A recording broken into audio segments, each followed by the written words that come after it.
Баршаңызға қайырлы күн. Сіздермен Айдана. Бүгін ең оңай шарлотка пирогын жасаймыз.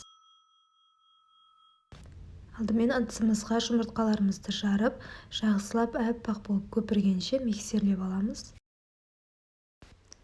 Осылай аппақ болып көтерілгенде үстіне 2 бөліп қантымызды саламыз. Қантты 2 бөліп саламыз. Бірден салуға болмайды. Жақсылап миксермен араластырамыз. Осындай түске енеді аппақ. Үстіне қаймағымызды саламыз. Жақсылап миксерлеп аламыз.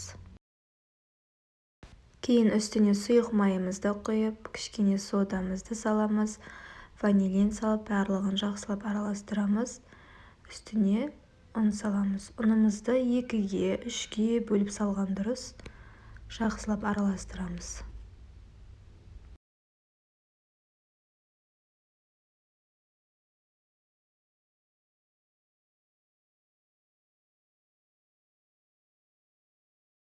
Барлық ингредиенттерімізді осылай миксерлеп аламыз. Жақсылап түйіршік қалмайтындай етіп, кейін қалыпқа құйып, үстіне жұқалап алмалар турап саламыз. Егер қаласаңыз, тестаңыздың арасына алманы кубиктап турап салсаңыз да болады. Мен арасына салмадым, тек бетіне ғана қойдым.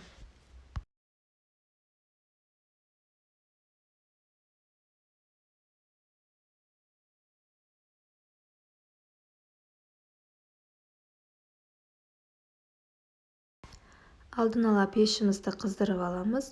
Қызып тұрған пешке 180 градусқа 30 минутқа қойып пісіріп аламыз.